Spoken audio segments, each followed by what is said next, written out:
Hello, good morning, good afternoon. Hello, welcome to my MyData-TRUST webinar about EU-U.S. Adequacy Decision. My name is Anastasia Negrouk and I'm the Chief Operating Officer at MyData-TRUST.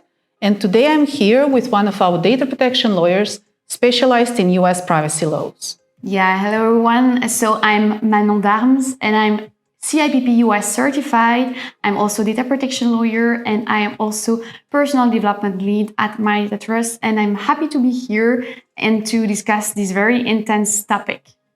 Indeed, we were very excited to learn about the new US data privacy framework. But before we go in deep into what it is about, can you explain us what actually the adequacy decision is and how far this new adequacy decision, how it compares to those we already have? Sure, no problem. So we all know from the GDPR that we have some adequacy decision that can be recognized by the EU Commission. So once the EU Commission re-recognize some countries as adequate, it means that they have the same level of protections as the one we have in the EU. So it means we can freely transfer some data from the EU to those countries located in a third country, so not in the EU. And we have the same kind of mechanism in the UK, but also in Switzerland, but they do not recognize the same countries. We have some differences. For example, UK recognize the same countries as in the EU by the Commission, but in Switzerland we have Japan, or we have also South Korea that are recognized by the Swiss FDP, but not by the EU Commission.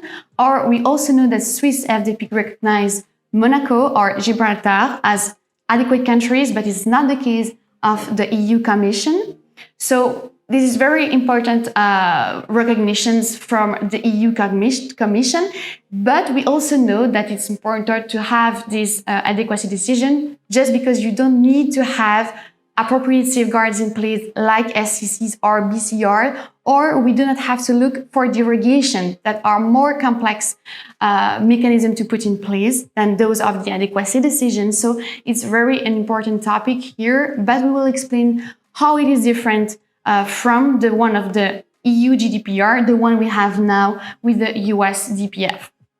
So we have a bunch of different adequacy decisions. So we have the one I explained in the EU, UK or Switzerland, and we know that those adequacy decisions are more global, more general, because they will apply to countries, but it can also be to sector or international organization, but it will be really global to all activities in the region.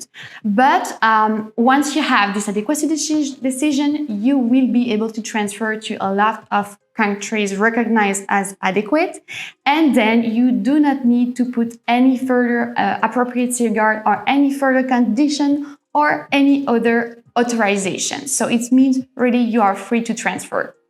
But if we look at Canada, it's not the same as in the EU for some kind of differences. And for example, it will mean that private organization only subject to PIPEDA will be able to transfer some free data to them. So it means private organization, and that organization have to be a commercial organization. And then again, no further condition, no further authorization needed. And then in the US, so the very high topic we are here for today, it's not the same because it's not global, it's not general like we have in the EU. For them, they need to be certified. So they need to implement some conditions in place. They need to adapt their contract. And it's not for all companies, so they have to be certified, but they need to be eligible for that particular certification. So they need to be under the enforcement powers of the FTC, so the Federal Trade Commission, or the Department of Transportation, so DOT.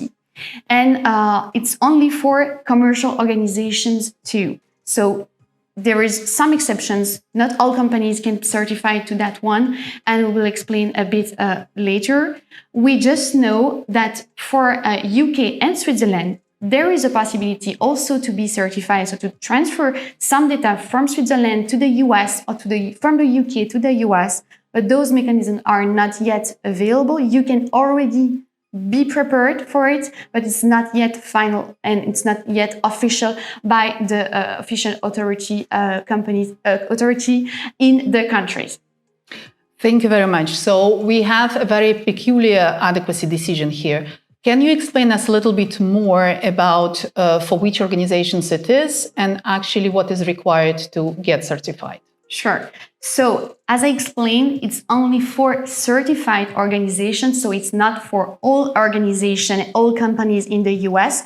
You really need to be certified. So to enter into a certification process, and you need to be either subject to the FTC or to the Department of Transportation. So it's not have to be under both authorities, but only to one of them.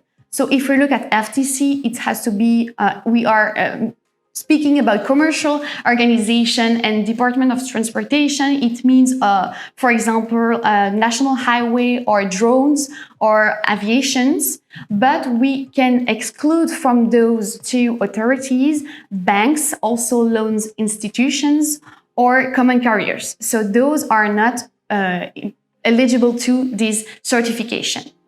And if we look at the small and medium enterprises, it's really benefits for them to be certified because they have been, it has been made for them in the sense of it's clearly laid out for them and it's also cost effective. So it's really appropriate for the small and medium enterprises too.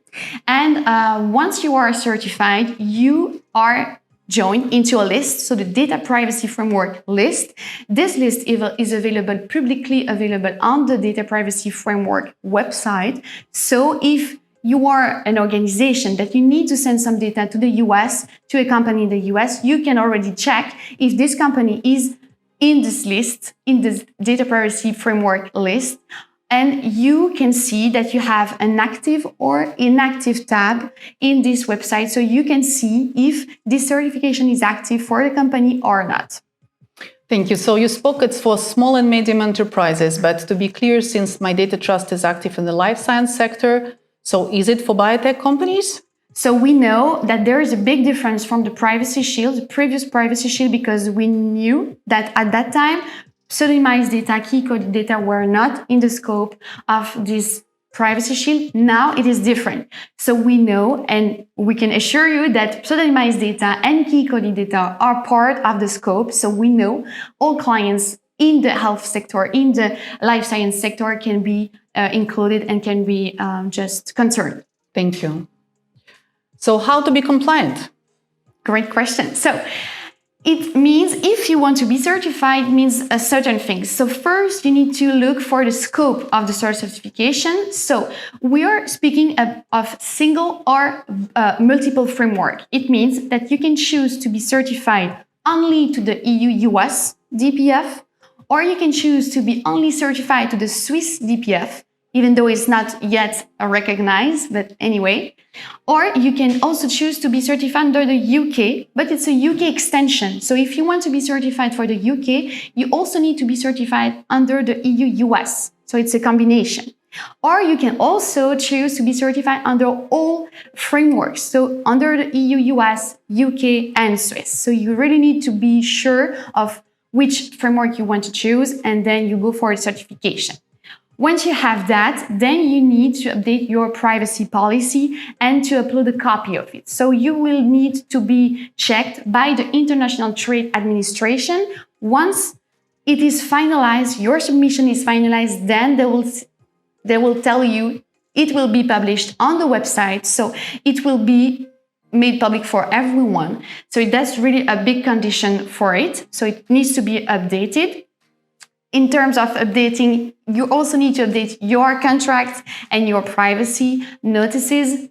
But you also need to know that it will all be made public. So also in terms of you are certified, but if you do not follow the certification for some reason, then you can lose your certification, and all of these can be made public by the FTC or by the Department of Transportation. If you want to be certified, it means you need to pay an initial fee, but also an annual fee. So the cost of the initial fee and the cost of annual fee will be the same. And those costs are calculated under the size of your company. So you don't be worried if you are just too afraid of the cost, because they will be adapted. If you are certified, there is a big advantage. You no longer need SCCs, you no longer need additional safeguards, and above all, TIA, because we all know that this is a lot of work. In that case, there is no need for all of these conditions. And as I explained, there is this UK extension and the Swiss DPF that will come and that will be made final, but we just do not know yet when it will be the case. Thank you, very clear. We see that there are a lot of added value from this certification, but we also see that it's all kind of public, meaning it does have risk. So can you expand a little bit more about the risk in relation to this certification? Yes. So there is obviously some risk to be certified. You just need to balance the risk and the benefits to be certified. So we know that NOIB, none of your business associations, and we know that behind there is Max Schrems, of course, normally they will just challenge this decision, and maybe this decision will go once again into court. So maybe we'll have a Schrems 3 decision. That's a possibility. We just do not know when it will be the case. And we know that there will be normally a few years ahead before this decision will just be finalized. So this is one of the risks, but also we know that this decision will be reviewed in 1 year's time from now. So it has been released 10th of July, so 10th of July 2024. It will be again reviewed by the Commission, but also by EDPB, in consultation with EDPB and some EU members in the EEA. And we know of the risk that data subject can complain from that certification. So it means that for the organization, it will be at cost, but for the subject, there is no fee at all in terms of complaints. So it's just something that you need to be careful of and that you need to know. And of course, this certification, I said that it was made public once it will be finalized, but also if you fail, if you just do not follow anymore the principles of the certifications, then the Department of Commerce will make that public on the website. And then if you lose, we will see the date of the losing of the certification. So all of this has to be also taken into account. Thank you very much. Maybe you can explain a little bit more about the complaint and arbitration pathway. Yes, so like I said, some data subject can complain, of course, and that was one of the points of the Schrems 2 decision. So there is these three possible way to complain. So first, the data subject will address the complaint to the organization, to the certified organization, and they have 45 days to answer to your questions. If it's not the case, if you don't have any answer, then you can go for the free independent recourse mechanism. And then there is these three possibilities for the organization to choose which independent recourse mechanism it will be. It can be the panel of EU DPAs, it can be an alternative dispute resolution in the EU or in the US. So this has need to be balanced and to be checked by the organization. And if then again you don't have any answers or you are not satisfied by the answers, you can then go for a binding arbitration before this arbitration and then reclaim for the residual claims you have, because residual claims means that there is a violation that has been not fully or not partially answers, and then you need again to have these answers, and then you can go before this binding arbitration. But in any case, if you are self-certified or if you are not self-certified, data subject can always complain and see the local data protection authority. And this DPA will see and will report the complaint to the EDPB, and then EDPB will report this to the court. Thank you. So I believe we are coming to some of additional recommendations. So we've seen that the certification is kind of an interesting solution. But what about the use of standard contractual clauses? So can we still use them? And what do you recommend? Is it better to use the standard contractual clauses, or is the certification better? That's a good question, of course, because we know that SCCs will still be applicable, will still be effective. So this is really important. And we also know that it has not been recognized by the Commission as some tool that cannot be longer used. So it's really, again, applicable if you are not certified and you need to transfer some data to the US. Also, we know that SCCs can be really benefits for some companies with intergroup agreements. So if you have intergroups, of course, SCC will be more useful than a certification. We also know that if DPF, the certification, fail at some point, because we have a Schrems 3 decision, then you have SCCs as a backup plan. Mm-hmm. And we also know that SCCs are contractual, and then most of our organizations are used to the way of using SCCs in the contracts. So I will say those are my points for the benefits of SCCs. But on the other side, with the certification, we know that this is something really official. It has been recognized as an official tool, so we can use it. And we also know that normally it will not be challenged, as SCCs can sometimes be challenged maybe by authorities and for supplementary measures.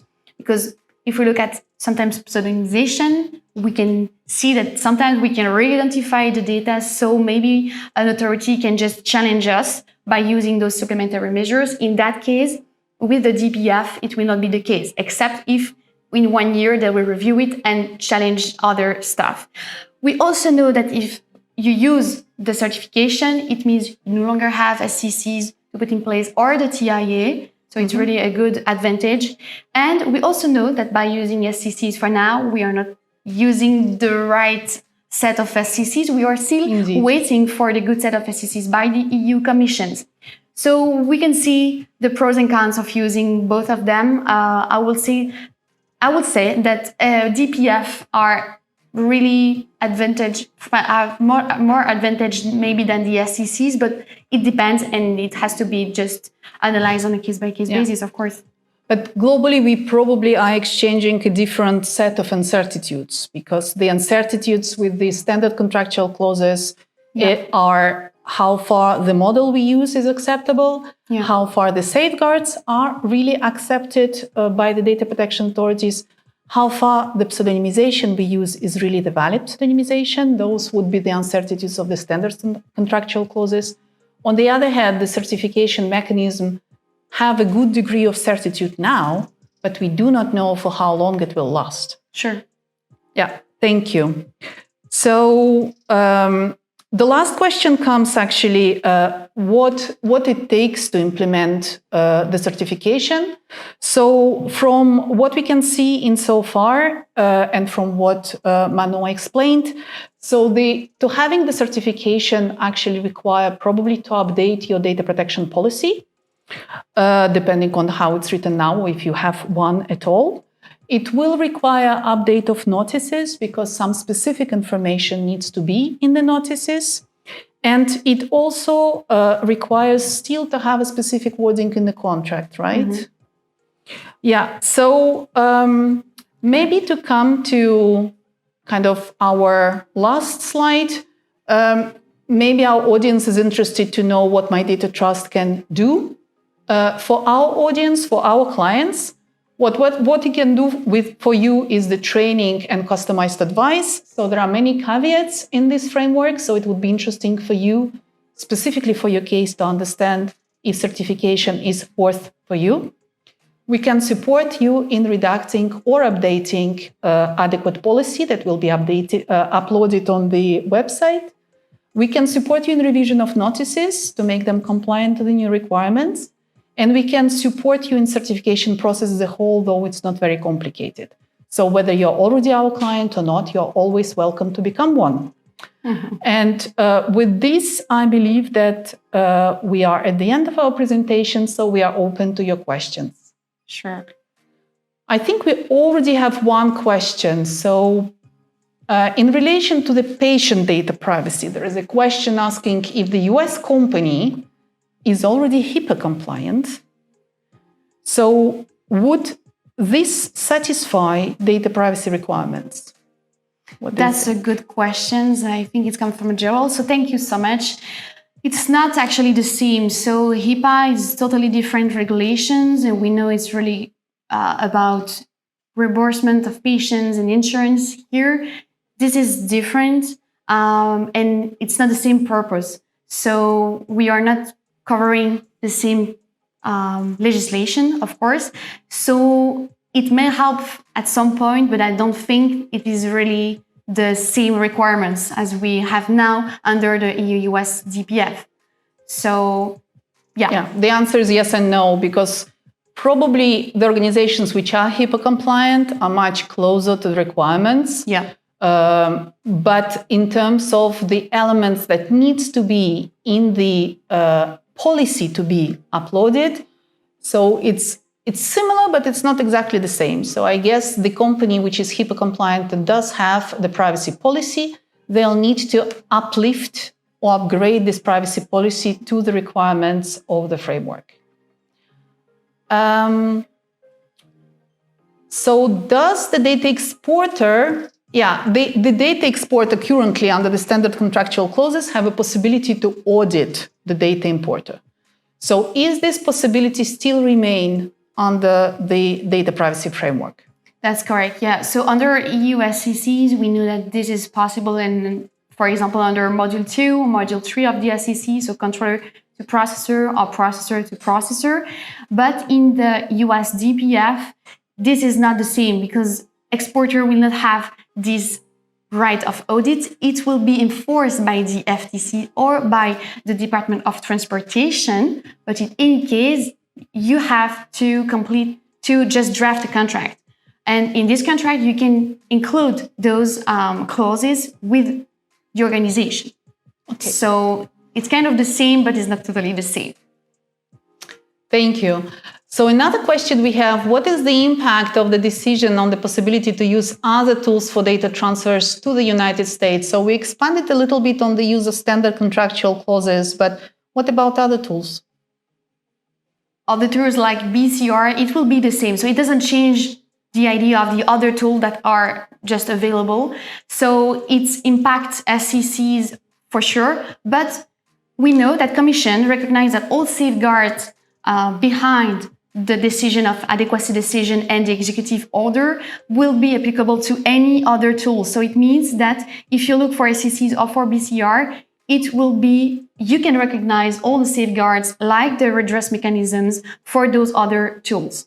So there will be an impact just in terms of this decision will be impactful for other tools, but at the end you can still use BCR, you can still use SCCs and derogations.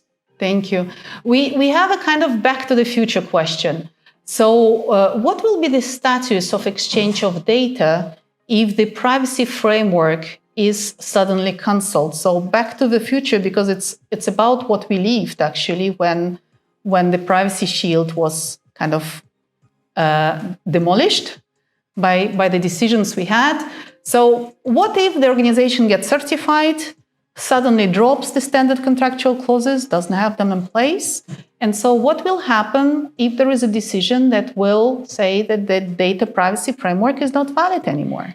I can understand the questions, and I will see maybe you can have like a backup plan so to be certified, but in case you lose the certification and then you are just worried about the transfer of data, to have SCCs in place, because SCC will cover you in any case for the transfer that are still ongoing or that will just appear in a few days or in a few months. So you will be ensured to have at least a proper mechanism in place. Indeed. So we do have a number of solutions. None of them is perfect. So indeed, having a double layer, putting still SCCs in place while being certified, because SCCs is not a perfect instrument. The one may think about how far the consent can be, at least a temporary solution, because in this case, it will be kind of occasional and exceptional. Sure. While the organization is working towards putting something else in place. So that's another pathway. But again, it's probably too early to think about it. We also remember that the Commission has promised us another SCC set. So maybe one day it will come live and we will have another instrument that we will be able to compare to the certification. Do we expect that the adequacy decision will last in the next few months? So do you feel the decision is more sustainable than Privacy Shield? Good questions. Thank you, Gauthier. I feel that this decision will last a bit more than the Privacy Shield, just in terms that we had the Schrems 2 decision. There are some things that have been fixed. At least we have now this court in place. So they made some progress, but I still feel that there is some things to just improve. So there will be another decision for sure, or at least we are 90% sure there will be one. But it's not for tomorrow. So we still need NOIB to react, then the court to react. So I feel like we have a few years in front of us. Yeah, indeed, it's very difficult to speculate on the future in this matter. But my kind of subjective feeling is that we have now so many uncertainties around the SCCs. There has been many debates about the appropriate safeguards. It's true that in clinical trials, we rely a lot on the pseudonymization. We know that for rare diseases, for instance, it doesn't work because it's still possible to identify people. We also know that weirdly, when we transfer just professional data to US, well, there is no pseudonymization. So even if this transfer, we see it as something pretty innocent, but in stricto sensu, it is not really compliant with the requirements. Totally agree. So there are many, many interests to go even for a few years within the certification, because in terms of the compliance, it does procure a better certainty, for sure.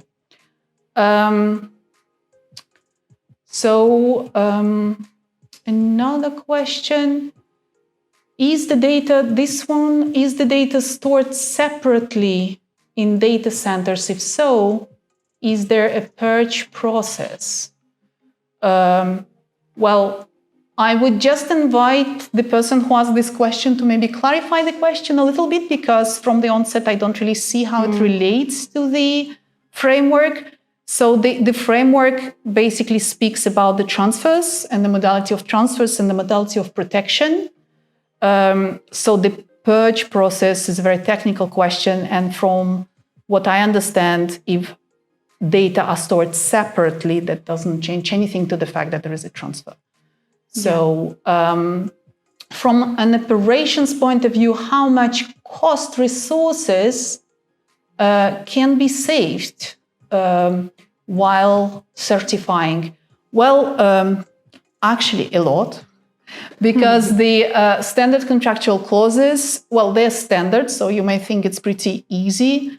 But in fact, the documentation of the appropriate safeguards, the debate that can be raised sometimes around what to put or what not to put in the annexes can take a lot of time. So I would believe we are definitely speaking about several hours per contract. And then I think just for one clinical trial, it's not unusual to have 10 to 15 vendors or stakeholders with whom you would put the standard contractual clauses in place. So we are saving about 20 plus pages to a contract. So I believe it's a lot of hours. For a lot of companies. A lot of too. hours. Yeah. So